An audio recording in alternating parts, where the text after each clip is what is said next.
हम राजस्थान के संत समुदाय का अध्ययन कर रहे हैं और इसके अंतर्गत आज बात करेंगे राजस्थान के ही नहीं भारत के एक प्रमुख संत गुरु जंबेश्वर जी या जाम्बो जी की।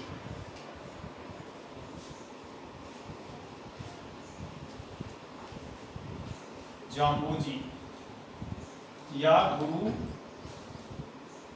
जंबेश्वर।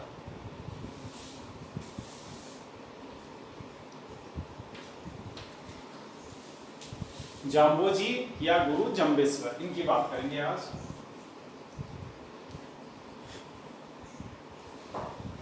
देखो, ये भी एक प्रमुख संत थे और इनका जन्म हुआ था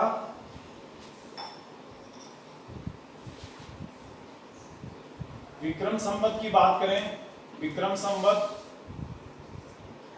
1508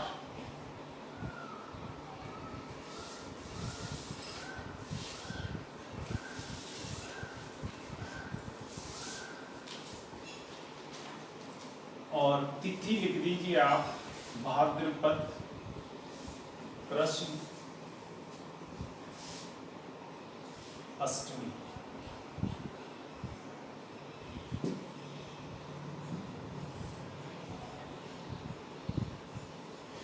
कृष्ण अष्टमी या यो कह सकते हैं आप जन्माष्टमी। ये एक ऐसे संत है जिनका जन्म जन्माष्टमी को हुआ था, यानी जिस दिन भगवान कृष्ण का जन्म हुआ उसी दिन इनका जन्म हुआ था। तो आपको याद रखने में सुविधा रहेगी। और ये क्या एग्जाम में आ भी सकता है कि निम्न में से किस संत का जन्म कृष्ण के जन्म के दिन ही हुआ था। तो ये संत है भाद्रपद कृष्ण अष्टमी, है ना। भाद्रपद महीना जो होता है ना, उसके कृष्ण पक्ष की अष्टमी को भगवान कृष्ण का जन्म हुआ था। तो उसी दिन इनका जन्म हुआ था विक्रम संवत 1508। अब सन अगर पूछ ले आपसे कोई तो सन आता है 1451 ईस्वी। ईस्वी सन जो आएगा ना वो कौन सा आएगा? 1451।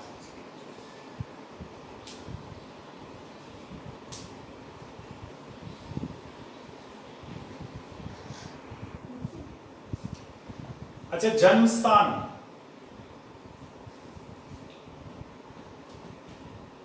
यानी इनका जन्म किस गांव में हुआ, किस जिले में हुआ। आज जो जिले हैं उनमें कौन सा जिला पड़ता है इनका जन्म स्थान जहां है? तो इसमें ग्राम पीपासर,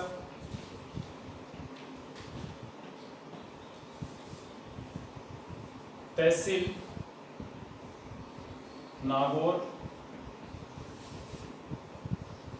और जिला नागौर। आपसे कोई पूछ ले कि जाम्बो जी का जन्म किस जिले में हुआ, अक्सर लोग बीकानेर याद रखते हैं। बीकानेर में नहीं हुआ, जन्म होता है इनका नागौर जिले में, है ना। तो याद रखेंगे पीपासर ग्राम, पीपासर को भी एकदम याद रखना है। जाम्बो जी के बारे में जो फैक्ट्स बिल्कुल याद रखने हैं ना, उनमें एक उनका जन्म स्थल भी है। तो पीपासर, तहसील नागौर और जिला नागौर। भाई नागौर जिले, प्रत्येक जिले में जो जिले का नाम होता है ना, जैसे भीलवाड़ा जिला है तो भीलवाड़ा तहसील भी होती है, वहां शहरी एरिया होता है उसमें। और कुछ एडजोनिंग जो गांव हैं एकदम सिटी से सटे हुए गांव वो आते हैं उस तहसील में। तो ये नागौर तहसील से सटे हुए गांव है, उनमें पीपासर। तो पीपासर जिला नागौर।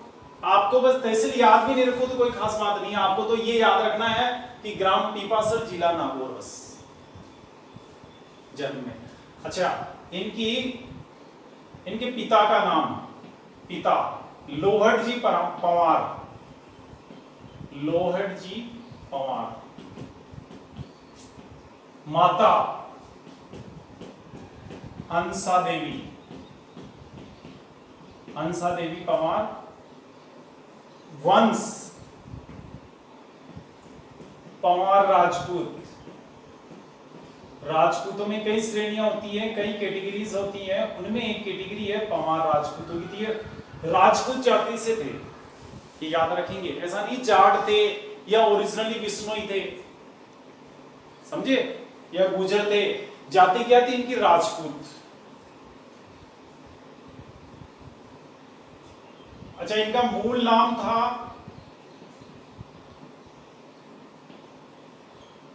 धनराज।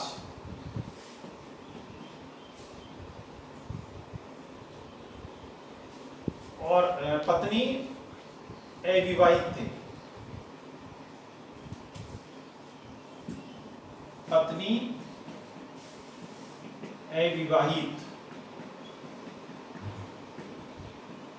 अब यहां जो एक शब्द आ रहा है ना, मूल नाम, मूल नाम का देखो, जितने भी संत है उनके दो नाम मिलेंगे। एक तो उनका संत वाला नाम, और एक उनका संत से पहले वाला जो जीवन काल था, जो पीरियड था, उसमें एक साधारण आदमी थे, वो साधारण भक्त थे या साधारण इंसान थे, वो नाम अलग है। तो सबका है ना, जैसे रामकिशन विजयवर्गीय, रामचरण जी महाराज का था ना, तो जो ही रामकिशन विजयवर्गीय ने संत की दीक्षा ली तो उनका नाम बदल गया। तो यहाँ भी क्या होता है कि जो ही धनराज, इनका ये ओरिजिनल नाम क्या था जाम्बोजी का, धनराज। तो ये धनराज नाम के व्यक्ति ने जो ही संत दीक्षा ली, संत बने, तो उनका नाम बदल गया। संत बनते ही दो चेंज आते हैं इंसान के जीवन में, एक तो उसका नाम बदल जाता है एकदम। अच्छा, घर बार छोड़ चुका होता है, परिवार छोड़ चुका होता है, संपत्ति, धन दौलत सब कुछ वो छोड़कर आया हुआ होता है, तो नाम भी बदल देते हैं। भी तुझे पुराना नाम भी याद नहीं रखना है। संत के लिए क्या सख्त नियम बनाया हुआ है कि नाम इसलिए चेंज कर रहे हैं कि पुरानी यादें नहीं है रहे उसके दिलो दिमाग में। नाम रहेगा तो बार बार घर वाले और दूसरे लोग भी याद आएंगे, उसका नाम भी भुला दिया जाता है कि भूल जाना तुम्हारा नाम क्या था पहले, अब आज से तुम्हारा नाम ये है। और दूसरी बात, उसकी ड्रेस भी चेंज हो जाती है। जानते हैं, जब संत बनने से पहले के जीवन काल में होता है तो क्या पहनता है, सादी ड्रेस जो आप पहनते हो, एक साधारण पोशाक होती है आपकी हमारी, वैसी पहनते हैं। लेकिन जो ही संत बनते हैं तो भगवा ड्रेस हो जाती है, उनकी अलग से पोशाक हो जाती है, धोती वगैरह, ये इस तरह आप देखते हैं। तो संत बनने के बाद जो ही संत बनता है, दो बड़े परिवर्तन आते हैं। एक तो उसका नाम बदल जाता है, दूसरा उसकी पोशाक बदल जाती है। तो यहाँ नाम क्या, मूल नाम क्या था इनका, धनराज। जो ही संत बने तो ये बन के फिर जाम्बोजी, इसलिए मूल नाम आता है बार बार सब में, तो सभी संतों में आएगा ये। तो इसमें जाम्बोजी के बारे में याद रखेंगे, धनराज था मूल नाम, और पत्नी, चूंकि विवाह किया ही नहीं तो पत्नी थी नहीं, अविवाहित थे ये। अच्छा, इनके बारे में ये है कि इन्होंने 20 वर्ष तक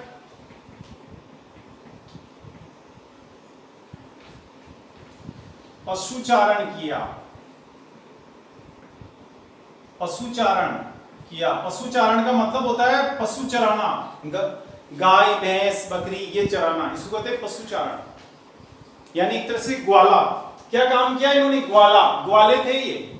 अब देखो, आप किसी ने कल्पना भी नहीं की होगी, जब ये ग्वाले थे तो किसी ने सोचा भी नहीं होगा कि ये ग्वाला इतना बड़ा व्यक्ति बन जाएगा, इतिहास में नाम लिखा देगा अपना, है भाई ग्वाला। आज आप देखो ग्वाले की क्या रेपुटेशन होती समाज में। आपके गांव में भी ग्वाले हैं, भैंस चराने वाले, गाय चराने वाले, बेचारों को उनके बारे में कभी सोचते हो क्या कि ये भी जीवन में बहुत बड़ा व्यक्ति बन जाएगा। लेकिन कई बार क्या होता है, ऐसे चमत्कार भी होते हैं। इसलिए किसी ग्वाले का आकलन, उसकी बुद्धि और उसकी नॉलेज का आकलन सिर्फ इस आधार पर मत कर देना कि ये तो गाय तो चराता है, ये भैंस तो चरा रहा है, जानवर तो चरा रहा है। वो भी हो सकता है बहुत बड़ा आदमी बन जाए, हो सकता है आपसे ज्यादा नॉलेज हो, आपसे ज्यादा बुद्धि हो। उसका प्रमाण ये है जाम्बोजी, एक ग्वाले थे ये साधारण, और ग्वाला इतना बड़ा इंसान बन जाता है। कितने बड़े बने जो भी आ रहा है। तो 20 वर्ष तक इन्होंने क्या किया, ग्वाले का काम किया, पशुचारण किया। और इसके बाद इन्होंने संन्यास ग्रहण किया, है ना। तो एक काम करते हैं, चलो गुरु का नाम तो लिख ही देते हैं इसमें। इनके गुरु कौन थे, इनको जो दीक्षा देने वाले। प्रत्येक संत का कोई ना कोई गुरु होता है, हर गुरु का कोई ना कोई गुरु जरूर मिलेगा आपको। बिना गुरु के कोई गुरु नहीं होता, उसको भी गाइड करने वाला कोई गाइड मिलता है। तो इनके जो गाइड थे या इनके जो गुरु थे वो थे गोरखनाथ। इन्होंने कहा कि तुम संत बन जाओ, ये संत बन गए। इनके गुरु के कहने से, शिष्य थे गोरखनाथ के। तो गोरखनाथ के कहने से ये संत बने। हालांकि गोरखनाथ से फिर इनके सिद्धांत अलग हो गए, इनकी शैली अलग हो गई, इनकी सोच अलग थी थोड़ी उनसे, तो ये इन्होंने अपने अलग नियम स्थापित किए। तो आप इसके एक बार स्टेट में स्क्रीनशॉट ले लें।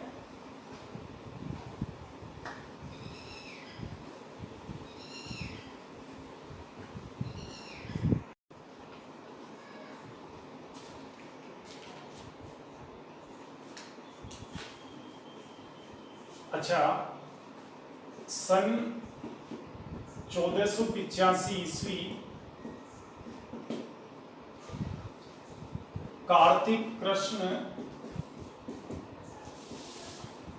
अष्टमी,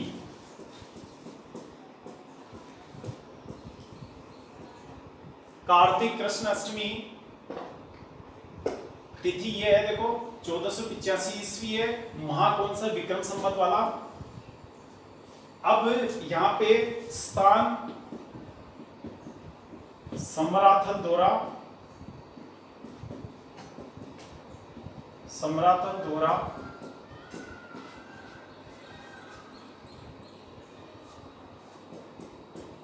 तहसील नोखा, जिला बीकानेर।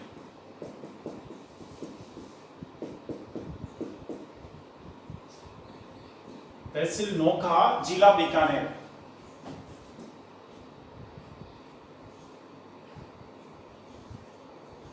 क्या हुआ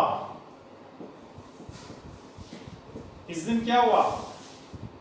बिश्नोई संप्रदाय की स्थापना। बिश्नोई संप्रदाय की स्थापना।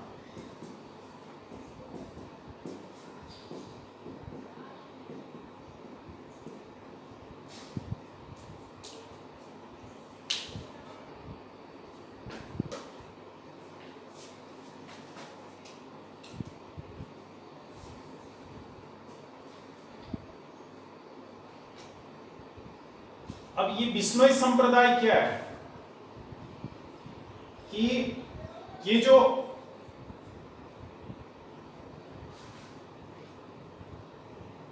जाम्बोजी थे, इन्होंने 20 + 9 कुल 29 नियम या शिक्षाएं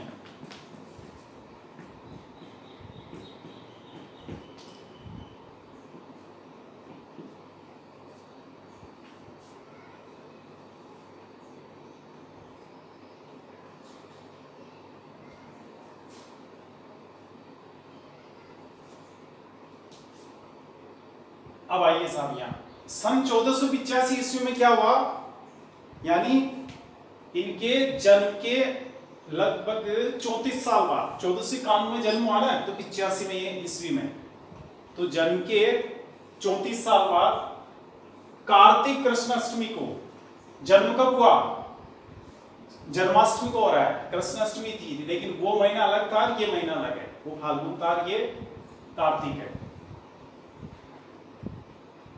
अब यहां पे क्या होता है कि एक स्थान है बीकानेर जिले की नोखा तहसील में, समराथल दोरा। दोरा शब्द क्यों आ रहा है यहां? समराथल तो ये मानो एक गांव का नाम है, उसके पास ही एक दोरा है ना, एक टीला। दोरा, दोरा का मतलब क्या होता है? रेगिस्तान में टीले को, पहाड़नुमा जैसे जमाव होता है ना मिट्टी का, टीला बन जाता है, उस टीले को कहते हैं दोरा। तो यह जो ये टीला है ना, इसका नाम क्या था? समराथल टीला। ये समराथल गांव के नजदीक था ये। तो वहां पर जाकर इन्होंने क्या किया, वहां तपस्या की, इनको ज्ञान प्राप्त हुआ, और फिर इन्होंने लोगों को, अपने अनुयायियों को, चूंकि संत बन चुके थे नहीं, तो अपने अनुयायियों को 29 प्रकार के उपदेश दिए, या 29 नियम प्रदान किए, 29 शिक्षाएं प्रदान की कि आपको अब से अगर मेरे अनुयायी बने रहना है, मेरे फॉलोअर्स बने रहना है, तो ये मैं 29 नियम बोल रहा हूं, इन 29 नियमों की पालना करना है अपने जीवन में। इनका ये कहना था कि भाई इंसान को ईश्वर की प्राप्ति के लिए या ईश्वर को खुश करने के लिए घर छोड़ने की जरूरत नहीं है, संत बनने की आवश्यकता नहीं है। वो ग्रस्त जीवन में रहकर भी अगर ये 29 नियमों की पालना करे तो उसे ईश्वर की प्राप्ति हो सकती है। क्या समझे? ऐसा उपदेश जाम्बो जी ने दिया था। तो ये जो 1485 ईस्वी में क्या घटना हो रही है? बिश्नोई संप्रदाय की स्थापना हो रही है। तो बिश्नोई संप्रदाय का मतलब क्या हुआ कि जाम्बो जी ने 29 नियम दिए अपने अनुयायियों को, और ये जो 29 को कैसे लिखा गया है? 20 + 9 यानी 20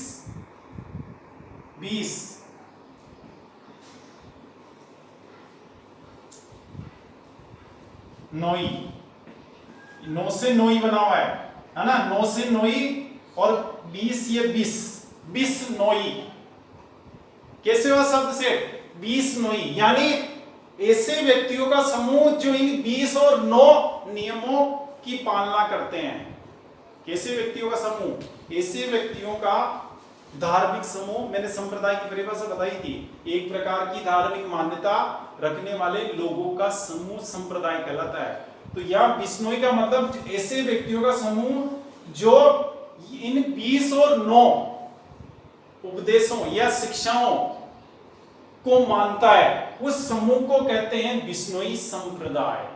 तो बिश्नोई संप्रदाय का नाम इसलिए बिश्नोई पड़ा कि ये 20 और 9 यानी कुल 29 नियम इन्होंने दिए थे। तो ये बिश्नोई संप्रदाय हो गया। एक शब्द यहां ध्यान रखेंगे आप, बिश्नोई संप्रदाय की परिभाषा आ गई ना। अब उसके बाद यानी जाम्बो जी के जो अनुयायी थे वो बिश्नोई कहलाए। इसका मतलब क्या हुआ? बिश्नोई संप्रदाय का आशय क्या हुआ कि जाम्बो जी के जो अनुयायी हैं वो बिश्नोई कहलाते हैं, और उनका जो समुदाय है, क्योंकि संख्या बहुत है उनकी, उनका समूह जो है वो क्या कहलाता है? बिश्नोई संप्रदाय। राजस्थान में, विशेष रूप से पश्चिमी राजस्थान में इनकी संख्या बहुत अधिक है, और वैसे तो पूरे देश में मिल जाएंगे और कई बार भी है, लेकिन मौलिक रूप से सभी यहाँ राजस्थान से ही गए हैं। और इसका जो मूल जो उत्पत्ति स्थल है वो ये समराथल दोराई है। तो समराथल नामक टीले पर इन्होंने, समराथल गांव के निकट जो टीला था उस टीले पर इन्होंने उपदेश दिए 29, और उन उपदेशों को मानने वाले कहलाए बिश्नोई, और उनका समूह कहलाया बिश्नोई संप्रदाय। एक शब्द आता है इसमें शब्दवाणी, या इसको शब्दवाणी भी कह देते हैं और शब्दवाणी भी कहते हैं, दोनों ही नाम। तो शब्दवाणी जो है क्या है? ये जो 29 नियम है ना, 29 नियम, ये सामूहिक रूप से शब्दवाणी कहलाती है।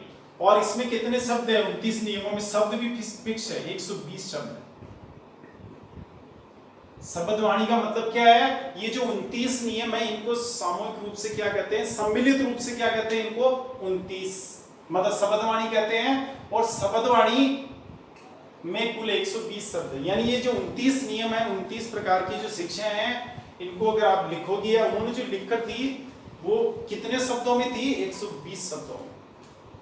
आज भी जब इनका मेला होता है बिश्नोई संप्रदाय का, तो उसमें ये शब्दवाणी का वाचन किया जाता है, 120 शब्द बोले जाते हैं वहां पर। अब ये जो 29 नियम थे ना, अब इसमें कौन कौन से नियम थे?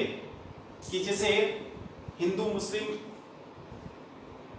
एकता पर बल, एक तो ये नियम था। जो प्रमुख बात बता रहा हूं मैं आपको, एक जैसे पर्यावरण का संरक्षण, मतलब जीवों की हत्या नहीं करना। जीवों में दोनों बातें आती, जीवों में कौन कौन आते हैं? जीव का मतलब है पेड़ पौधे प्लस जंतु। तो जंतुओं की भी हत्या नहीं करनी चाहिए, उनको नहीं मारना चाहिए, और वृक्षों को भी नहीं मारना, उनको नहीं काटना चाहिए। ये इनके 29 नियमों में थे। एक छुआछूत का भी इन्होंने विरोध किया कि भाई ऊंच नीच के आधार पर किसी के साथ भेदभाव नहीं करना चाहिए, या ऊंच नीच की भावना नहीं रखनी चाहिए इंसान को। इस तरह के सत्य बोलना चाहिए, झूठ नहीं बोलना चाहिए, अधर्म, इस तरह की कई बातें थी, 29 बातें थी। है इसमें मुख्य जो बात है या मुख्य जो नियम है वो अपने को ध्यान में रखना है। पर्यावरण संरक्षण,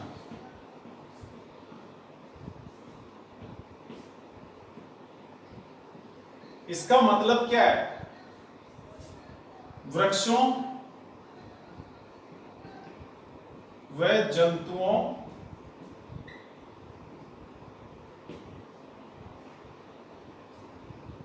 की को नुकसान नहीं पहुंचाना।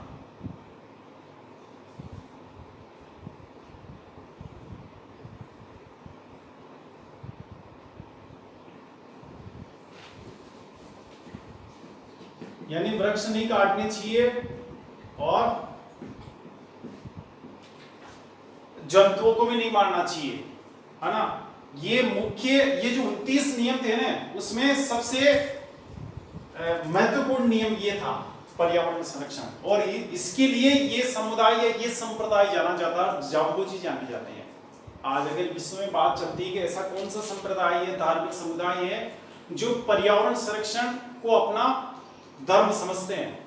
आज सारी दुनिया में आप जानते हैं कि पर्यावरण का जो नुकसान हो रहा है, पर्यावरण को जो क्षति पहुंच रही है, जैसे ग्रीन हाउस गैसें बढ़ रही है, तापमान बढ़ रहा है, पृथ्वी का समुद्र तल का लेवल बढ़ रहा है, तो उससे पूरा विश्व चिंतित है। तो आपको मालूम है कि ये चिंता जाम्बोजी को उस समय 1485 में हो गई थी।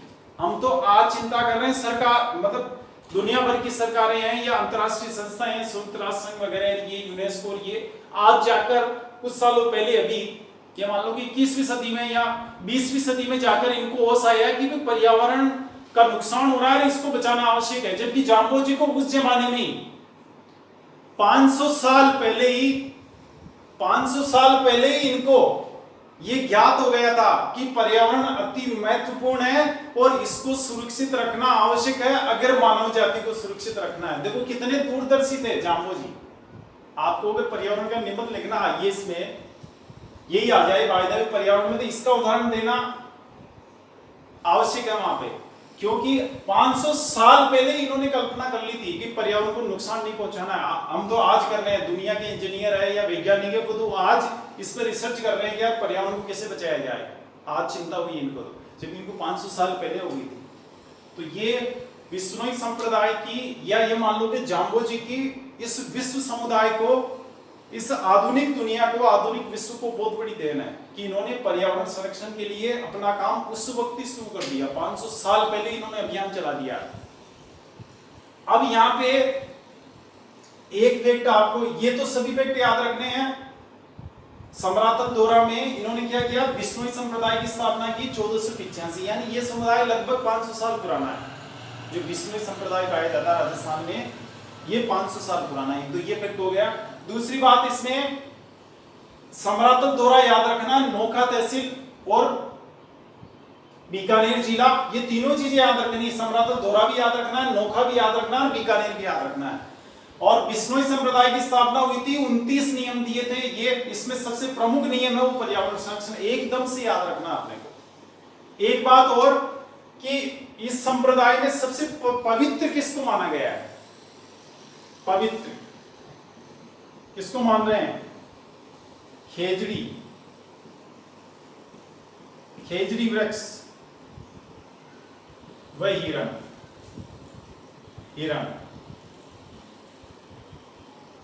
इनको पवित्र मानते हैं, ये खेजड़ी को भी और हिरण को भी सबसे पवित्र वस्तुएं हैं इनके।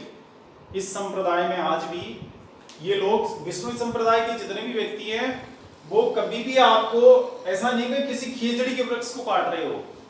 वो न तो खेजड़ी के पेड़ को काटेंगे, उसे हटाएंगे, उनके खेत में भी उग रहा है, बीच में तो उगा ही रहेगा, उसको हटाएंगे नहीं वो। और हिरण को भी नहीं मारेंगे। इवन के आगे कोई दूसरा मार रहा और समुदाय का, तो उसका विरोध करते हैं, समझे। तो खेजड़ी वृक्ष और हिरण जो जानवर है, ये पवित्र वस्तुएं मानी गई है। ये दोनों पवित्र माने गए हैं इस संप्रदाय में, याद रखना है एकदम। चलो जल्दी से स्क्रीनशॉट ले लो इसका।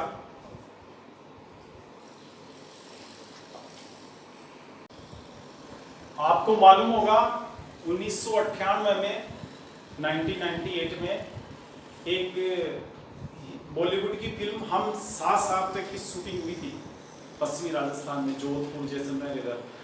तो उस दौरान सलमान खान ने एक हिरण का शिकार कर लिया था। सलमान खान को शायद मालूम नहीं था भाई इतने कठोर कानून यहाँ, तो स्वीकार कर लिया। तो उससे बिश्नोई संप्रदाय अत्यधिक आक्रोशित हुआ, अत्यधिक प्रभावित हुआ और इन्होंने अत्यधिक नाराजगी व्यक्त की। इसके चलते कोर्ट ने सलमान खान को 5 साल की सजा सुनाई थी। और 5 साल की सजा अधिकतम सजा होती है इसमें, यानी ऐसे प्रकरणों में क्या है कि जैसे कोई हिरण को मारता है तो अधिकतम सजा मिलती है वो 5 साल की होती है, और अधिकतम ही सुनाई गई थी क्योंकि इस बिश्नोई संप्रदाय में अत्यधिक आक्रोश था इस मामले में। तो आप ये अनुमान लगा सकते हैं कि पर्यावरण के प्रति कितना संवेदनशील है ये संप्रदाय। विश्व में एक फैक्ट आपको याद रखना है, जैसे पूछ ले एग्जाम में कि विश्व में पर्यावरण आंदोलन के प्रणेता या सूत्रधार, यानी प्रथम व्यक्ति जिन्होंने पर्यावरण आंदोलन शुरू किया, तो इन जाम्बोजी का नाम आता है। क्या? पर्यावरण आंदोलन के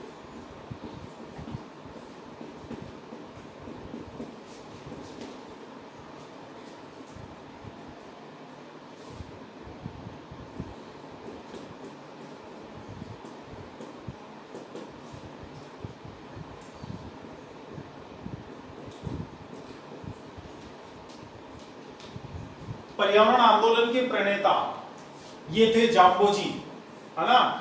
और इनको वैसे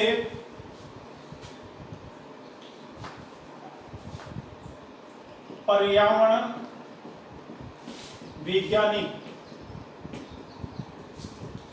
वैज्ञानिक संत भी कहते हैं।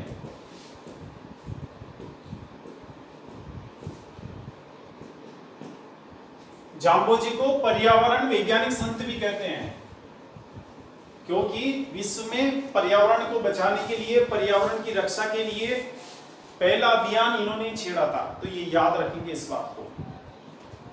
अच्छा, एक इनके बारे में है कि ये निर्गुण भक्ति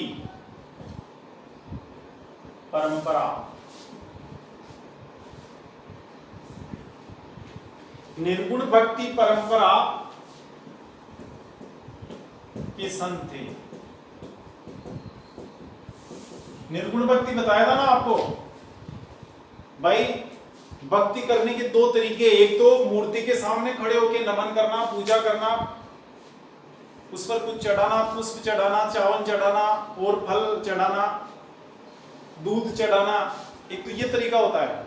एक होता है कि कोई मूर्ति नहीं मानते, जैसे रामस्नेह संप्रदाय वाले केवल राम राम शब्द का जाप करते रहते हैं, तो वो निर्गुण कहलाते हैं, यानी जो मूर्ति की पूजा नहीं करते।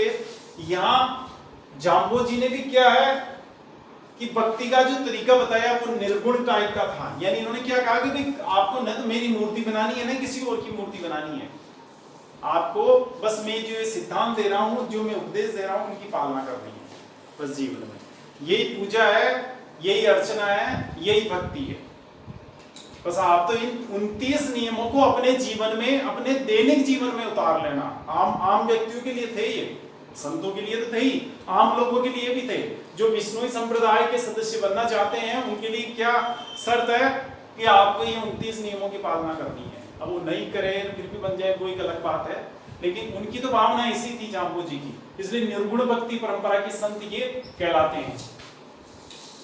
और इनके कहने पर देखो एक ये भी हुई थी कि उस समय जो थे ना, इनके समय सिकंदर, वहां दिल्ली के सम्राट कौन थे? दिल्ली सम्राट सिकंदर लोदी।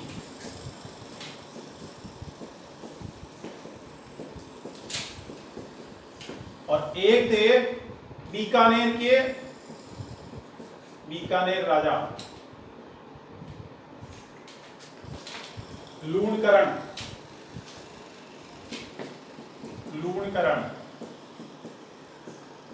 इन्होंने क्या किया? जीव हत्या पर रोक लगा दी थी, वृक्ष काटने व जीव हत्या पर रोक।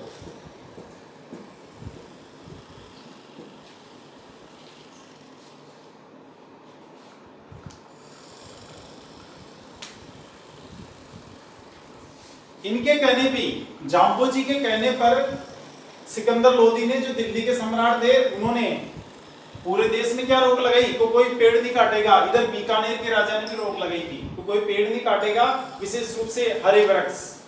क्या रोक लगाई थी? हरे वृक्ष, हरे पेड़ नहीं काटेगा, वह जीवों की हत्या नहीं करेगा। मतलब जंतु हो गए आपके, वन्य जीव हो गए।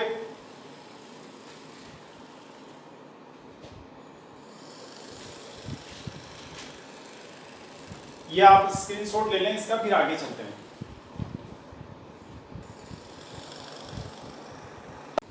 एक इनको जांगल प्रदेश के संत भी कहते हैं, जांगल प्रदेश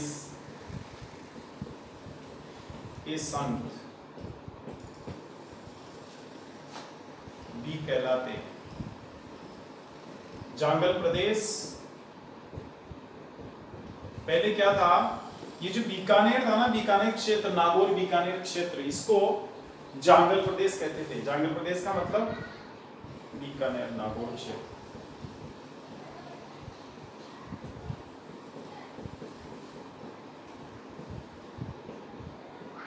है ना? तो जांगल प्रदेश के संत किसको कहते हैं, एग्जाम में पूछा जा सकता है,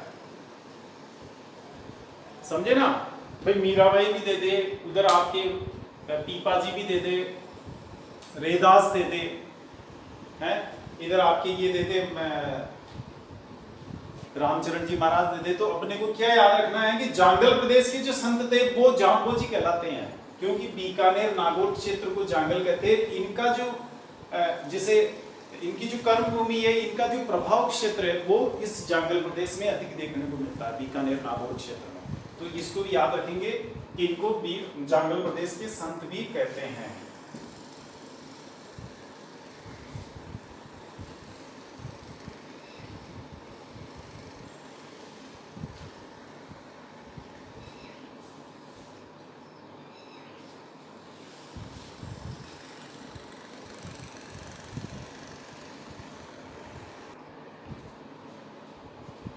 एक है जाम्बोजी रचित ग्रंथ।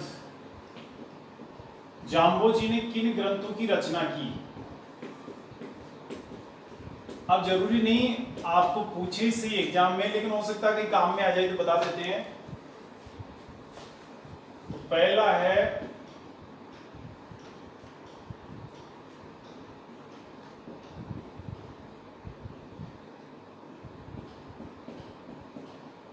शब्दावली, जंप सागर शब्दावली। नंबर 2 पे है विश्नोई धर्म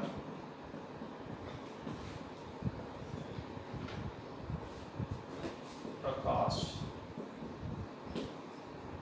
विश्नोई धर्म प्रकाश। एक है जंब सागर, केवल जंब सागर ही है इसमें।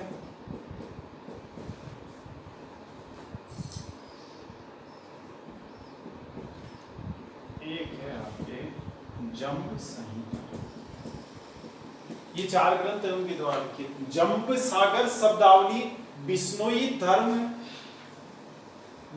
धर्म प्रकाश और जंब सागर, एक जंब संहिता। ये जंब शब्द जिनमें आ रहा है वो ये मानो कि जाम्बोजी द्वारा लिखित है ग्रंथ। तो इनके ग्रंथों का ध्यान में रखेंगे। और वैसे इतना आर्ट भी नहीं है, इनमें जंब आ रहा है सब में सब, तो अपन समझ जाएंगे भी ये जाम्बोजी से संबंधित है, तो उनके द्वारा लिखे गए हैं।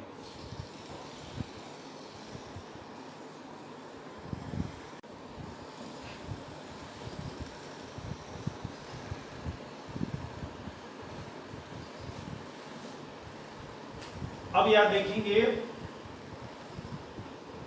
कि बिश्नोई संप्रदाय या बिश्नोई धर्म या यूं कहें या जाम्बोजी के तीर्थ स्थल या धार्मिक स्थल, या यूं कहें कि जिसे पूजा स्थल, कुछ भी कह सकते हैं आप, तो इनमें चलेंगे बिश्नोई संप्रदाय या जाम्बोजी के तीर्थ स्थल या धाम। वैसे एक शब्द ये भी आता है धाम, कहते हैं ना, बद्रीनाथ धाम, केदारनाथ धाम, विसिद्ध धाम, इसी तीर्थ स्थल को धाम के नाम से भी पुकारते हैं। तो पहला है पीपासर। पीपासर के बारे में बताया था, इनका जन्म स्थान है ये, और जन्म स्थान होने के साथ ही क्या बताया था हमने आपको कि भाई ये नागौर में है, नागौर जिले में। तो पीपासर, और पीपासर इसलिए इनके लिए पूजनीय है या विष्णु संप्रदाय के लिए तीर्थ स्थल है कि यहाँ पे क्या इनका घर है, आज भी इनके सामान वगैरह जो है घर में चारपाई वगैरह ये थी जो वो है। और पीपासर में अभी सरकार ने क्या किया गया, पेनोरमा स्थापित किया है। पेनोरमा भाई ये तो याद रहेगा ना आपको कि ये घर है, जन्म स्थान है इनका। तीर्थ स्थल क्यों कि जन्म स्थान है उनका। जब किसी बड़े संत का या महात्मा का जन्म स्थान होता है ना, उसको भी एक तरह से तीर्थ स्थल के रूप में मानते हैं। तो इनका जन्म स्थान पीपासर था नागौर जिले में। अच्छा, यहाँ पे क्या कि भारत राजस्थान सरकार ने पेनोरमा, पेनोरमा का मतलब होता है चित्रमाला, एक पेनोरमा स्थापित किया है, एक आर्ट गैलरी जिसको बोलते हैं, कोई चित्र लगे हुए उसमें। तो ये पेनोरमा या पीपासर में कभी आप जाओ नागौर में तो वहाँ पीपासर में आप देखेंगे पेनोरमा नजर आएगा आपको, सरकार ने, राजस्थान सरकार ने स्थापित किया वहाँ पे। पेनोरमा का मतलब सुनते हैं चित्र दीवारों पे, चारों मूर्तियां नहीं। पेनोरमा का मतलब है चित्रमाला, चारों ओर चित्र है। किनके? जाम्बोजी के। तो यहाँ पर क्या है, जाम्बोजी का चित्र है, तस्वीरें वगैरह लगी हुई उनकी। तो पीपासर में ये है।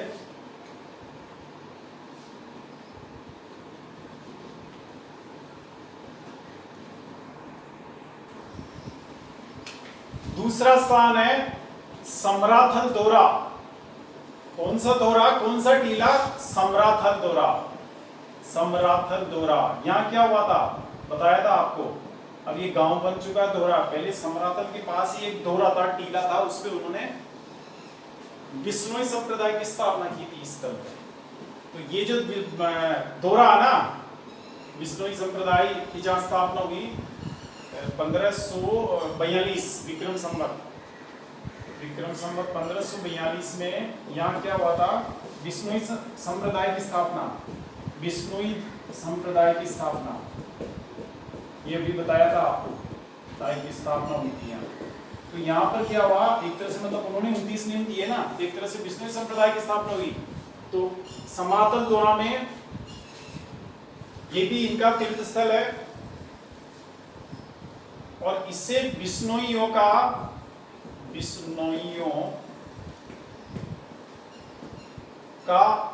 मथुरा कहा जाता है। मथुरा, जैसे कृष्ण के जो भक्त हैं, कृष्ण के अनुयायी हैं, उनके लिए मथुरा का जो स्थान है ना, जो महत्व मथुरा रखता है उनके लिए, जो वल्लभ संप्रदाय के लोग हैं उनके लिए जो मथुरा रखता है महत्व, उतना ही महत्व बिश्नोई संप्रदाय में ये समराथल दौरा रखता है ना। तो आपसे पूछ ले कि बिश्नोइया का मथुरा किसे कहते हैं, तो ये समराथल दौरा कहते हैं, समराथल दौरा कहते हैं। और प्रथम पीठ, बिश्नोई संप्रदाय की प्रथम पीठ स्थापित यहीं पे स्थापित हुई थी, है ना। पीठ का मतलब आप समझ गए ना, बिश्नोई संप्रदाय की जो कई ब्रांचेस है, कई जगह अलग अलग पीठ है। तो एक जो प्रथम पीठ है ना, कई जगह पीठ, तो यानी एक तरह से मानो मंदिर। तो यहाँ भी मंदिर और जगह भी है। इनके मंदिरों में कोई मूर्ति नहीं है, बस तस्वीर मिलेगी, या वहां जाकर कुल मिला के खाली है मंदिर, और वहां जाकर क्या करते हैं, इन्होंने जो 29 नियम दिए उनका मनन किया जाता है, या वो जो शब्द वाणी है 29 नियमों का जो संकलन है जिस ग्रंथ में, उसको पढ़ा जाता है, उसको वाचन किया जाता है, उसको सुना जाता है भक्तों द्वारा, कोई वाचन करता है, कोई सुनता है, इस तरह का काम होता है। मंदिर तो है, लेकिन तो प्रथम पीठ जो है इनकी वो समराथल दौरा में स्थापित की गई थी, उस समय इनके द्वारा ही, जाम्बोजी द्वारा ही। तो इसका भी महत्व है। और जाम्बोजी ने चूंकि तपस्या भी की थी ना यहाँ, भाई तपस्या भी यहीं की, तो इसलिए इसका महत्व बढ़ जाता है। तीसरा स्थान आता है मुकाम। अच्छा, इसका मैंने आपको बता दिया था, समरातल दौरा तहसील नोखा जिला बीकानेर में है, ये ध्यान रखेंगे। मुकाम, इसे मुक्तिधाम मुकाम,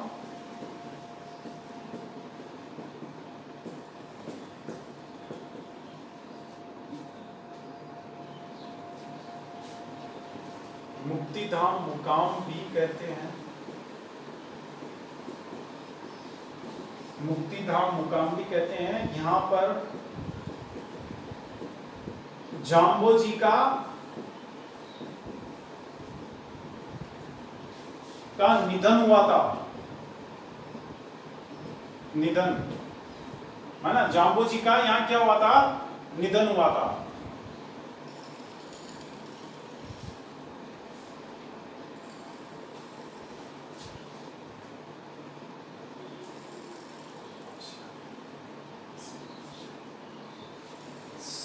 यहां पर साल में 2 बार मेला बढ़ता है, बस इतना याद कर लेना, है ना। साल में 2 बार मेला बढ़ता है यहाँ पे, ये याद रखेंगे। आश्विन अमावस्या और क्या नाम इसका, फाल्गुन अमावस्या है, वो साल में 2 बार उनका मेला यहाँ बढ़ता है। आप चाहे तो लिख भी सकते हैं इसको, आश्विन 2 बार, आश्विन अमावस्या व फाल्गुन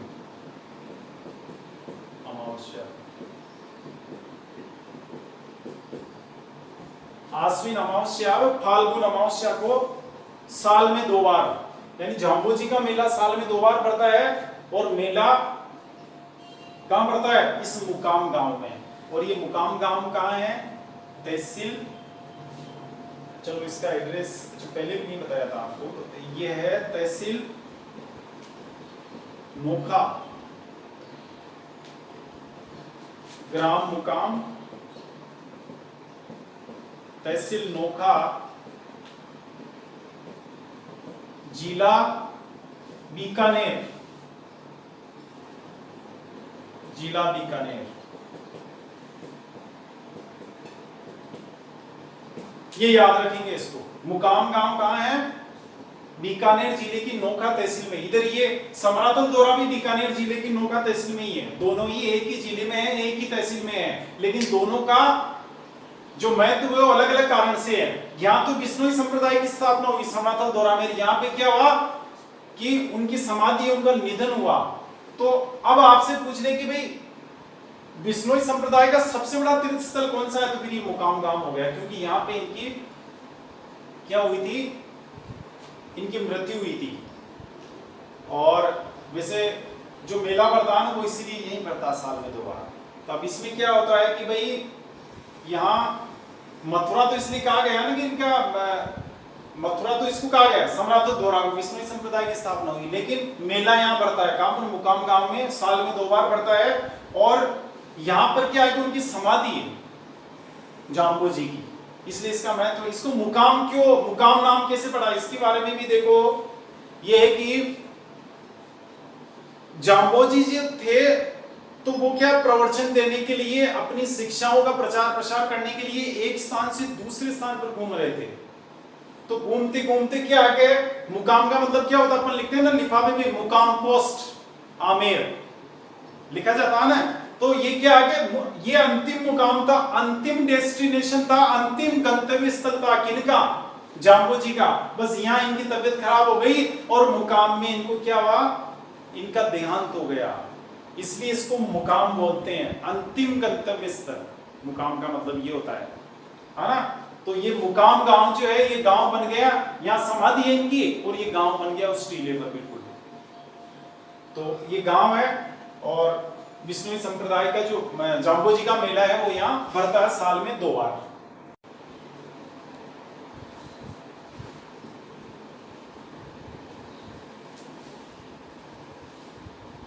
ये तो प्रमुख तीर्थ स्थल है, एकदम याद रखने अपने को, इसमें कोई समझौता नहीं है। क्या हुआ था यहाँ, जाम्बो जी से किस प्रकार संबंधित है, और यहाँ अभी क्या होता है, जिला तहसील ये सब अपने को आनी चाहिए, एग्जाम में पूछा जाता है। एक और है इनका तीर्थ स्थल जाम्बोलाव, तहसील फलोदी, जिला जोधपुर। जोधपुर जिले में फलोदी तहसील है, वहां जाम्बोलाव नामक स्थान है। तो ये क्या है कि घूमते घूमते जब प्रवचन दे रहे थे ना, तो इस जगह भी ये रुके थे, कई जगह ठहरते थे अपने अनुयायियों के साथ। अपने साथी और भी रहते थे, संत थे ना, तो दूसरे संत भी होते थे इनके साथ, इनके शिष्य, तो उनके साथ पूरी मंडली इनकी उस गांव में रुकती थी काफी समय तक। तो यहाँ जाम्बोलाव में भी रुकी थी, इसलिए जाम्बोलाव को भी एक तरह से तीर्थ स्थल के रूप में मानते हैं बिश्नोई संप्रदाय के लोग। एक है जागलू और एक है रामड़ावास।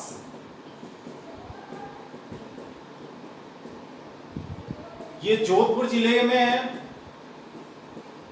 जोधपुर जिला, और ये बीकानेर जिले में है। हालांकि ये जागलू रामड़ावास इतने महत्वपूर्ण नहीं है, वैसे बता दिया आपको, याद नहीं भी रहे तो कोई खास बात नहीं है, लेकिन वो जो तीन थे और एक ये जाम्बोलाव, इसको तो याद रखना। उन तीनों को तो हर हालत में याद रखना ही रखना है, एग्जाम में निश्चित रूप से पूछा जाएगा उनके बारे में, समझ गए ना। तो वो तो रखना ही है, और एक्स्ट्रा में जैसे जाम्बोलाव को भी कर लेना, अगर आपकी कैपेसिटी हो तो भाई अभी तो और याद कर सकते हैं, तो फिर ये जागलू रामड़ावास को कर लेना। वैसे क्वेश्चन आने की संभावना बहुत कम है इनसे, वो मेन वही है इनके बारे में।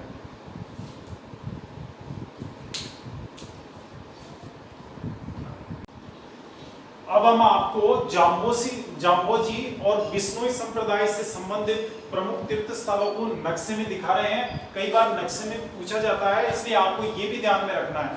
तो देखिए, ये नागौर जिला है, राजस्थान का, ये पूरा राजस्थान का मैप है, और ये राजस्थान के मैप में यहाँ बीच में पड़ता है लगभग नागौर। और ये नागौर जिले में देखो, यहाँ जो सीमा जा रही है, ये से बीकानेर जिला है ऊपर, इधर बीकानेर है, इधर नागौर है, ये इधर नागौर और ये बीकानेर जिला।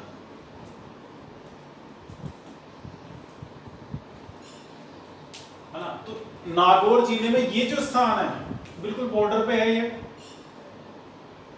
ये है पीपासर। पीपासर जो बिश्नोई उनकी जाम्बोजी की क्या है, जन्मस्थली। इसके बाद यहां चलेंगे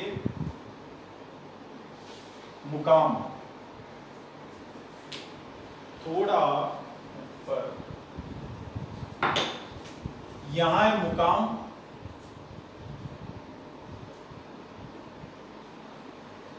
मुकाम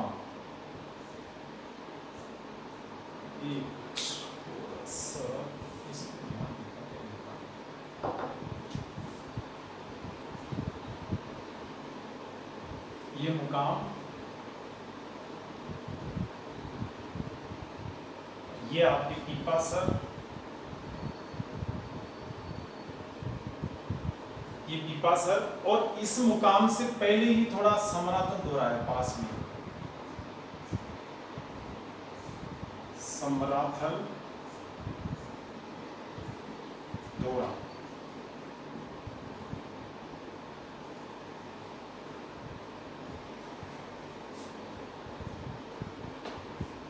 है ना। क्या समझे आप कि ये जिला नागौर है, ये बॉर्डर है, बीकानेर और नागौर जिले की सीमा बनाती है ये जो ब्लैक लाइन है। तो इधर है बीकानेर जिला और ये पीपासर। तो चूंकि रहते यहां थे, वो उनका निवास स्थान पहले जो ग्रस्त जीवन में थे तब यहाँ रहते थे, तो पास में। अच्छा, उस समय तो ये सब कुछ नहीं था, मतलब जैसे नागौर जिला या बीकानेर जिला इस तरह की कोई प्रशासनिक विभाजन या प्रशासनिक व्यवस्था नहीं थी, ये पूरा एक जंगल प्रदेश था। तो यहाँ पे क्या हुआ कि पीपासर पास में ये आ गया, आपके पीपासर के पास समराथल दौरा और पास में फिर मुकाम, ऐसे इस एरिया में घूमते जाते हैं। तो पास में ही है तीनों स्थल। इनके मुख्य जो तीर्थ स्थल है बिश्नोई संप्रदाय के, तीनों ही मुख्य हैं, ये है, और तीनों ही पास में। तो याद रखेंगे, ये नागौर जिला और ये बीकानेर जिला। इसका आप एक बार स्क्रीनशॉट ले लें। अच्छा, ये जो मुकाम गांव में, अब आपको बता देते हैं कि यहाँ इनकी मृत्यु हुई थी कब? 1526 ईस्वी में। उनकी मृत्यु कब हुई थी? 1526 ईस्वी में हुई थी जाम्बो जी की, और मुकाम गांव नामक इस स्थान पे हुई थी। इनकी यही समाधि है। तो ये ध्यान रखेंगे, तीनों उनसे संबंधित स्थल है, नक्शे में एकदम ध्यान में रखना है। आगे चलते हैं। मैंने अभी जो पिछले वीडियो में आपको बताया था रामचरण जी महाराज के बारे में, लेकिन भूलवश हम आपको नक्शे में नहीं दिखा पाए, आज बता देते हैं।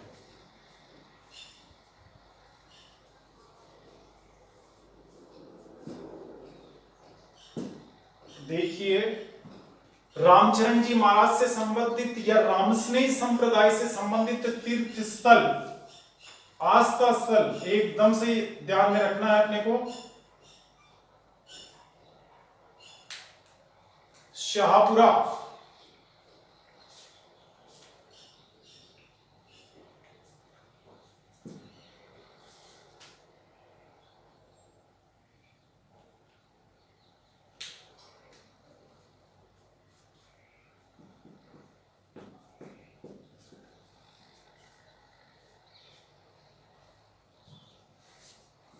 रामस्नेही संप्रदाय के तीर्थ स्थल है। रामस्नेही संप्रदाय के तीर्थ स्थल या प्रमुख पूजा स्थल कहें, या प्रमुख आस्था स्थल कहें, या उनकी ये मानो आप पीठ, रामस्नेही संप्रदाय की पीठें, जो 4 पीठ है ना, वो की पीठ, ये जो कौन कौन सी है। शाहपुरा, एक हमने बताया था आपको नागौर जिले में, ये तो शाहपुरा तो भीलवाड़ा जिले में, भीलवाड़ा जिला। एक नागौर में बताया था रेण, तो यहां पे ये रेण, एक पीठ हो गई इनकी रेण, और जिला नागौर। ठीक है, दूसरी पीठ इनकी है, दूसरी हो गई है। तीसरी पीठ है सिंहस्थल बीकानेर।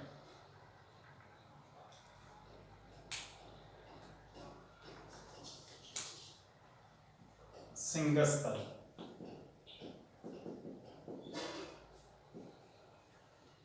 और चौथी है आपके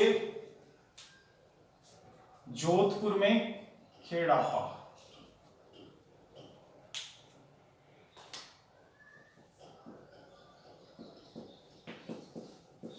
ये खेड़ापा,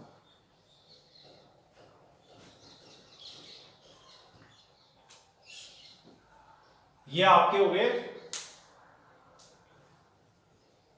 रामस्नेही संप्रदाय से संबंधित प्रमुख पीठें या आस्था स्थल।